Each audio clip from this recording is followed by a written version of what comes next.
Hi friends, അസ്സലാമു അലൈക്കും. ബിസ്മി കിച്ചനിലോട്ട് എല്ലാവർക്കും സ്വാഗതം. ഇന്ന് നമ്മളൊരു വെറൈറ്റി ആയിട്ടുള്ള നല്ല ടേസ്റ്റി ആയിട്ടുള്ള നമ്മുടെ വീട്ടിലെ സാധനങ്ങൾ മാത്രം വെച്ച് ചെയ്തെടുക്കാവുന്ന നല്ല ടേസ്റ്റി ആയിട്ടുള്ള ഒരു സ്നാക്കാണ് തയ്യാറാക്കുന്നത്. അതിനായിട്ട് ഞാൻ 2 സവാള ഒന്ന് ചെറുതായിട്ട് ചോപ്പ് ചെയ്തെടുത്തിട്ടുണ്ട്. ഒരു മീഡിയം സൈസ് സവാളയാണ്. ഒരു പച്ചമുളക് ഒന്ന് ചെറുതായിട്ട് കട്ട് ചെയ്തതും ഒരു തണ്ട് കറിവേപ്പിലയും കൂടി എടുത്തിട്ടുണ്ട്. അത് ഞാനൊരു ഈ പാൻ അടുപ്പത്ത് വെച്ചിട്ട് ഒരു മീഡിയം ഫ്ലെയിമിൽ വെച്ച് ഒരു 4 ടേബിൾ സ്പൂൺ സൺഫ്ലവർ ഓയിലാണ് ഒഴിച്ചു കൊടുത്തിട്ടുള്ളത്. ഒഴിച്ചിട്ട് നമ്മുടെ ഈ കട്ട് ചെയ്ത് വെച്ചിട്ടുള്ള സവാളയും പച്ചമുളകും കറിവേപ്പിലയൊക്കെ ഇട്ട് കൊടുത്തിട്ട് നന്നായിട്ടൊന്ന് വഴറ്റിയെടുക്കണം. ഇനി ഇതിലേക്ക് ആവശ്യമായ ഉപ്പ് കൂടെ ചേർത്ത് കൊടുക്കാം. ഇപ്പോൾ ഞാൻ കുറച്ച് കൂടുതൽ ചേർത്തിട്ടുണ്ട്. പിന്നെ നോക്കിയിട്ട് അവസാനം വേണമെന്നെങ്കിൽ ചേർത്ത് കൊടുക്കാം. ഉപ്പൊക്കെ നമ്മുടെ ടേസ്റ്റിനനുസരിച്ച് ചേർത്ത് കൊടുക്കാം. ഇത് നല്ല രീതിയിൽ നല്ല ചുവന്ന കളറാവുന്നത് വരെ നന്നായിട്ടൊന്ന് വഴറ്റിയെടുക്കാം. അപ്പോൾ ഞാൻ നല്ല രീതിയിലൊന്ന് വഴറ്റിയെടുത്തിട്ടുണ്ട്. ഇനി ഇതിലേക്ക് നമ്മൾ പൊടികളാണ് ചേർത്ത് കൊടുക്കുന്നത്. ഇതിലേക്ക് നമ്മൾ ഒരുപാട് പൊടികളൊന്നും ചേർത്ത് കൊടുക്കുന്നില്ല. ഞാനൊരു 1/4 ടീസ്പൂൺ മഞ്ഞൾപ്പൊടി ചേർത്തിട്ടുണ്ട്. പിന്നെ ഇതിലേക്ക് മീറ്റ് മസാലയാണ് ചേർത്ത് കൊടുക്കുന്നത്. ഇതിന് പകരം ചിക്കൻ മസാലയും ഉപയോഗിക്കാം. ഞാൻ ഒരു 2 ടേബിൾ സ്പൂൺ മീറ്റ് മസാല ചേർക്കുന്നുണ്ട്. കാര്യം നമ്മൾ വേറെ പൊടികളൊന്നും ചേർക്കാത്തത് കൊണ്ട് മീറ്റ് മസാല ഒരല്പം കൂടുതൽ ചേർത്ത് കൊടുത്തിട്ടുണ്ട്. അപ്പോൾ ഇതൊക്കെ നമ്മുടെ ടേസ്റ്റിനനുസരിച്ച് ചേർത്ത് കൊടുക്കാം. പൊടികളൊക്കെ കുറച്ച് കൂടുതൽ ടേസ്റ്റ് വേണമെന്നുണ്ടെങ്കിൽ ചേർത്ത് കൊടുക്കാം. അപ്പോൾ ഇതിലേക്ക് ഇതൊരു 2 ടേബിൾ സ്പൂണൊക്കെ പാകമാണ്. ഇത് പച്ചക്കുത്ത് പോകോളം നന്നായിട്ടൊന്ന് വഴറ്റിയെടുത്തിട്ടുണ്ട്. ഇനി ഇതിലേക്ക് ഞാൻ സോസാണ് ചേർത്ത് കൊടുക്കുന്നത്. പെരി സോസാണ് ചേർത്ത് കൊടുക്കുന്നത്. ഇത് നമുക്ക് എന്താ പറയുക, ഇതിന് പകരം ചില്ലി സോസ് ആണെങ്കിൽ ചേർത്ത് കൊടുക്കാം. ചില്ലി സോസും ടൊമാറ്റോ സോസും മിക്സ് ചെയ്ത് വേണമെങ്കിലും ചേർത്ത് കൊടുക്കാം. രണ്ടും ഓരോ ടീസ്പൂൺ വീതം എടുത്തിട്ട് ചേർത്ത് കൊടുക്കാം. അല്ലെങ്കിൽ ഇതേപോലെ സോസ് ഉണ്ടെങ്കിൽ ഇതൊരു ടേബിൾ സ്പൂണിൻ്റെ അടുത്ത് ചേർത്ത് കൊടുക്കാം.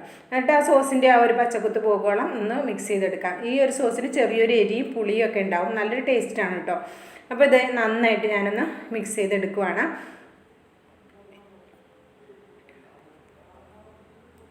അപ്പം തന്നെ നല്ലൊരു അടിപൊളി മണമൊക്കെ വരുന്നുണ്ട്. ഇനി ഇതിലേക്ക് ഞാൻ മല്ലിയില ചേർക്കുന്നുണ്ട്. ഒരു കൈപ്പിടിയോളം വരുന്ന മല്ലിയില നമ്മൾ ചെറുതായിട്ടൊന്ന് കട്ട് ചെയ്തെടുത്തതാണ്. അതുകൂടെ ഇതിലേക്കൊന്ന് ചേർത്ത് കൊടുത്തിട്ട് ജസ്റ്റ് ഒന്ന് ഇളക്കി കൊടുത്താൽ മാത്രം മതി. ഇനി ഇതിലേക്ക് ഞാൻ ചേർത്ത് കൊടുക്കുന്നത് 3 കോഴിമുട്ടയാണ്. അത് പുഴുങ്ങിയെടുത്തിട്ടുള്ള 3 കോഴിമുട്ട. അത് നമുക്കിതിലേക്ക് ഇട്ട് കൊടുക്കാം. അതിനുശേഷം നമ്മൾ ഒരു ഫോർക്കോ അല്ലെങ്കിൽ ഒരു സ്പൂണോ കൊണ്ട് ഈ കോഴിമുട്ട നന്നായിട്ടൊന്ന് ഉടച്ചു കൊടുക്കണം കേട്ടോ. അല്ലെങ്കിൽ ഇതിന് പകരം നിങ്ങൾ വേറെ പാത്രത്തിൽ വെച്ചിട്ട് ഒന്ന് ഗ്രേറ്റ് ചെയ്തിട്ടോ അല്ലെങ്കിൽ ഉടച്ചിട്ടോ ഇതിലേക്ക് ചേർത്ത് കൊടുത്താലും മതി. ഇപ്പം ഞാൻ എളുപ്പത്തിന് വേണ്ടി ഇതിൽ തന്നെ ഇട്ടിട്ടൊന്ന് ഉടച്ചെടുക്കുകയാണ് ചെയ്യുന്നത്.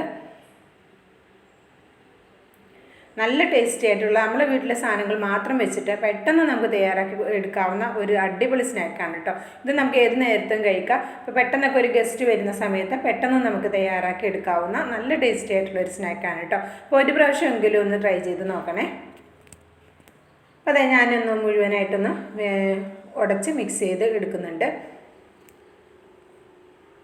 ഇനി ഇത് കുറേ സമയം നമ്മൾ കുക്ക് ചെയ്യൊന്നും വേണ്ട. എല്ലാ സാധനങ്ങളും കുക്കായതാണ്. കോഴിമുട്ടയിലേക്ക് ഈ അരവൊക്കെയൊന്ന് പിടിക്കാൻ വേണ്ടി മാത്രം ഒന്ന് ജസ്റ്റ് ലോ ഫ്ലെയിമിൽ വെച്ചൊന്ന് മിക്സ് ചെയ്ത് കൊടുക്കുകയാണ്. അതിനുശേഷം നമുക്ക് ഫ്ലെയിം ഓഫ് ആക്കിയേക്കാം. അപ്പോൾ അതിവിടെ റെഡി ആയി വന്നിട്ടുണ്ട്. ഇതിൻ്റെ ഉപ്പൊന്ന് നോക്കി വെക്കുകയാണ്.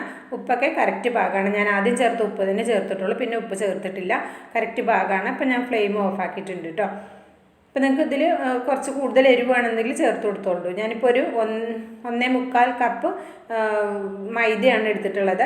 അപ്പോൾ ഇതിലൊരു ദോശ നമുക്ക് തയ്യാറാക്കി എടുക്കണം. അതിന് വേണ്ടിയിട്ടാണ്. അപ്പോൾ മൈദ 1.25 എടുത്തിട്ടുണ്ട്. അപ്പോൾ അതിന് നമ്മളിതിലേക്ക് വെള്ളം ചേർത്ത് കൊടുക്കുന്നത്. മിക്സിയിലേക്ക് ആദ്യം തന്നെ വെള്ളമാണ് ചേർത്ത് കൊടുക്കുന്നത്. ഒരു 1.25 കപ്പ് വെള്ളമാണ് ചേർത്ത് കൊടുക്കുന്നത്. 250 ml കപ്പിലാണ് 1.25 കപ്പ് മൈദ എടുത്തിട്ടുള്ളത്. അതേ കപ്പിൽ തന്നെ 1.25 കപ്പ് വെള്ളം മിക്സിയുടെ ജാറിലേക്ക് ചേർത്തിട്ട് പിന്നെ ഇതിലേക്ക് ഞാൻ ഒരു കോഴിമുട്ടയും കൂടി ചേർത്ത് കൊടുക്കുന്നുണ്ട്. അതിനുശേഷം ഞാൻ ഇതിലേക്ക് ചേർത്ത് കൊടുക്കുന്നത് മഞ്ഞൾപ്പൊടിയാണ്. ഒരു 2 പിഞ്ച് മഞ്ഞൾപ്പൊടി ചേർത്ത് കൊടുക്കുന്നുണ്ട്. മഞ്ഞൾപ്പൊടി ചേർക്കുന്നത് നമ്മൾ ഉണ്ടാക്കുന്ന ദോശയ്ക്ക് നല്ലൊരു കളർ കിട്ടാൻ വേണ്ടിയിട്ട് മാത്രമാണ് കേട്ടോ.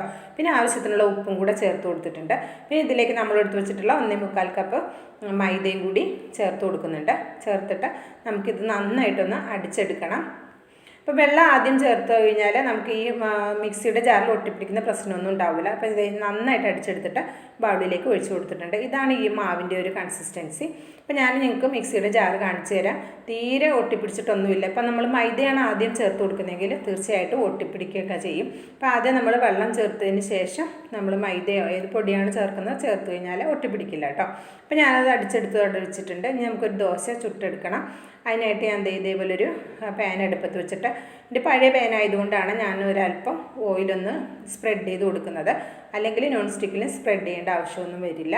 ഇനി ആവശ്യത്തിനുള്ള മാവ് കോരി ഒഴിച്ചിട്ട് ചെറുതായിട്ടൊന്ന് പരത്തി കൊടുക്കാം. അധികം കട്ടിയില്ലാതെ വേണം പരത്തി കൊടുക്കാൻ കേട്ടോ. അപ്പോൾ സൈഡൊക്കെ കുറച്ച് കട്ടിയായി പോയിട്ടുണ്ടെങ്കിൽ നമ്മൾ ഫില്ലിങ് വെച്ച് മടക്കിയെടുക്കുന്ന സമയത്ത് സൈഡ് ഭാഗം ഒട്ടൂല, അങ്ങനെ വരും. ഇപ്പോൾ എനിക്ക് അങ്ങനെ വന്നിട്ടുണ്ട്.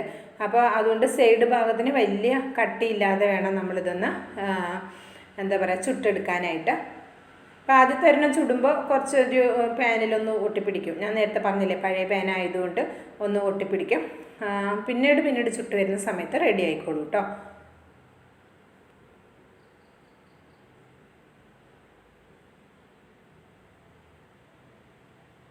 ഒന്ന് മറിച്ചിട്ട് കൊടുക്കാം. പക്ഷെ മറിച്ചിട്ട് കൊടുക്കണമെന്ന് വേണ്ടെങ്കിൽ അത് ഒഴിവാക്കാം കേട്ടോ. മറിച്ചിടാതെയും നമുക്കുണ്ടാക്കാം. അപ്പോൾ ഞാൻ ഒന്ന് മറിച്ചിട്ട് കൊടുത്തിട്ടുണ്ടായിരുന്നു. അപ്പോൾ അത് ഒരെണ്ണം ഇവിടെ റെഡിയാക്കിയിട്ടുണ്ട്. ഇതേപോലെ നമുക്ക് എല്ലാതും റെഡിയാക്കി എടുക്കാം. അപ്പോൾ ഒന്ന് ഓയിലൊന്ന് ബ്രഷ് ചെയ്ത് കൊടുക്കുന്നുണ്ട്.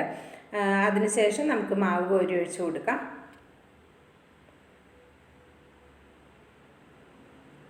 കണ്ടോ, ബാറ്ററിൻ്റെ കൺസിസ്റ്റൻസി ഈ ഒരു രീതിയിലാണ് വേണ്ടത്. അപ്പോൾ നമ്മൾ അടിച്ചെടുക്കുന്ന സമയത്ത് ഓരോ മൈദയുടെ വെള്ളം കുടിക്കുന്നതിൻ്റെ അളവിന് ഒരു വ്യത്യാസം ഉണ്ടാവും. അപ്പോൾ വെള്ളം ആവശ്യത്തിന് നോക്കിയിട്ട് ഈ ഒരു കൺസിസ്റ്റൻസിയിലാവുന്നത് വരെ ചേർത്ത് കൊടുത്തോണ്ട് കേട്ടോ. അപ്പോൾ അതെ, രണ്ടാമത്തത് ഞാനിവിടെ പരത്തി കൊടുത്തിട്ടുണ്ട്. അതിൻ്റെ മുകളിൽ ഒരു അല്പം ഓയിലൊന്ന് ബ്രഷ് ചെയ്തിട്ട് ഒന്ന് തിരിച്ചിട്ട് കൊടുത്തിട്ടുണ്ട്. ഇതേപോലെ ഞാൻ എല്ലാം അതും ഇവിടെ ചുട്ടെടുക്കുകയാണ്.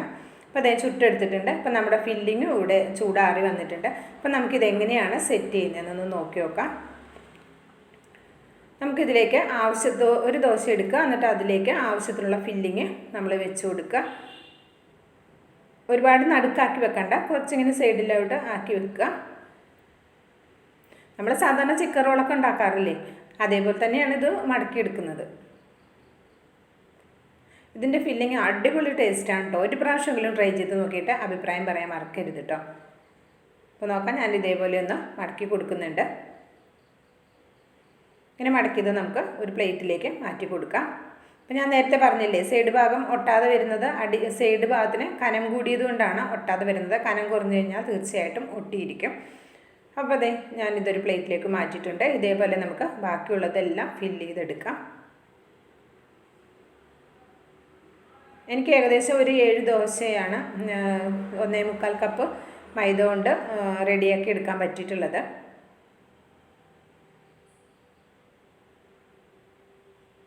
ഒരെണ്ണം കൂടി ഞാൻ ഇതേപോലെ ഇതെങ്ങനെ ഫില്ല് ചെയ്യുന്നത് കാണിച്ചു തരുന്നുണ്ട്. അപ്പോൾ ഇതിൻ്റെ സൈഡ് ഭാഗം നല്ല സുഖമായിട്ട് ഒട്ടിക്കിട്ടിയിട്ടുണ്ട്. കണ്ടോ, ഇതിന് സൈഡിന് കണ്ടോ ഒരു ആദ്യം ഉണ്ടാക്കിയ ദോശയാണ്, അപ്പോൾ അത് ഒട്ടാതെ വന്നത്. അപ്പോൾ ഇത് നന്നായിട്ട് ഒട്ടിക്കിട്ടിയിട്ടുണ്ട്. അപ്പോൾ ഇതേപോലെ നമുക്ക് മുഴുവനായിട്ടും റെഡിയാക്കി എടുക്കാം. അപ്പോൾ അതെ മുഴുവനും ഇവിടെ റെഡിയാക്കി എടുത്തിട്ടുണ്ട്. അപ്പോൾ ഇതിലേക്ക് നമുക്ക് ഒരു കോട്ടിങ് കൊടുക്കണം. അതിനായിട്ട് ഞാൻ കോഴിമുട്ട എടുത്തിട്ടുണ്ട് കേട്ടോ. അതിന് മുമ്പായിട്ട് എണ്ണയും ചൂടാക്കാൻ വെച്ചിട്ടുണ്ട്. അപ്പോൾ ഞാനൊരു 2 കോഴിമുട്ടയിലേക്ക് 2 ടേബിൾ സ്പൂൺ പാലും പിന്നെ അതുപോലെ തന്നെ ഒരു നുള്ളു ഉപ്പും കൂടെ ചേർത്തിട്ട് ഒരു പിഞ്ച് മഞ്ഞൾപ്പൊടിയും ചേർത്തൊന്ന് മിക്സ് ചെയ്തെടുത്തതാണ് കേട്ടോ ഇത്. അപ്പോൾ അതിലേക്ക് നമ്മളിവിടെ റെഡിയാക്കി വെച്ചിട്ടുള്ള സ്നാക്ക് ഒന്ന് ഡിപ്പ് ചെയ്യുക. അതിനുശേഷം നമ്മളിവിടെ ചൂടാക്കാൻ വെച്ചിട്ടുള്ള എണ്ണയിലിട്ടൊന്ന് ഫ്രൈ ചെയ്തെടുക്കാം. അപ്പോൾ നിങ്ങൾക്ക് ഷാലോ ഫ്രൈ തന്നെയാണ് ചെയ്യുന്നത്. ഒരല്പം എണ്ണ കൂടുതൽ എടുത്തിട്ടുണ്ടെന്ന് മാത്രമേ ഉള്ളൂ. പിന്നെ 1 സ്പൂൺ എണ്ണ ഒഴിച്ചിട്ട് വേണമെങ്കിലും ഇത് നമുക്ക് ഫ്രൈ ചെയ്തെടുക്കാവുന്നതാണ്. അപ്പോൾ അതെ 2 ഭാഗവും ഇവിടെ റെഡിയായി വന്നിട്ടുണ്ട്. ഇനി ഇതിൻ്റെ സൈഡും അപ്പുറം ഇപ്പുറമൊക്കെ ഒന്ന് മൊരിച്ചെടുക്കണമെങ്കിൽ അങ്ങനെയും ചെയ്യാം കേട്ടോ.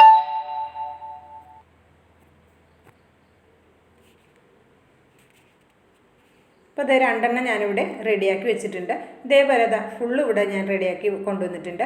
അപ്പോൾ അതാ ഇനി ഞാനിതൊന്ന് കട്ട് ചെയ്ത് കാണിച്ചു തരാം. നല്ല ടേസ്റ്റിയാണ്. അത് ഫ്രൈ ചെയ്യുന്ന സമയത്ത് തന്നെ നല്ല അടിപൊളി മണമാണ് വന്നിട്ടുണ്ടായിരുന്നത്. അപ്പോൾ ഞാൻ ഇതൊന്ന് കട്ട് ചെയ്ത് കാണിച്ചു തരാം. അപ്പോൾ ഇത്രയേ ഉള്ളൂ, വളരെ ഈസി ആയിട്ട് ചെയ്തെടുക്കാവുന്ന നല്ല ടേസ്റ്റി ആയിട്ടുള്ള സ്നാക്ക്. എല്ലാവരും ട്രൈ ചെയ്ത് നോക്കി അഭിപ്രായം അറിയിക്കണം, ലൈക്കും ചെയ്യണം. ഇൻഷാ അല്ലാഹ് അടുത്ത നല്ലൊരു വീഡിയോ വരുന്നവരെ എല്ലാവർക്കും നന്ദി, നമസ്കാരം.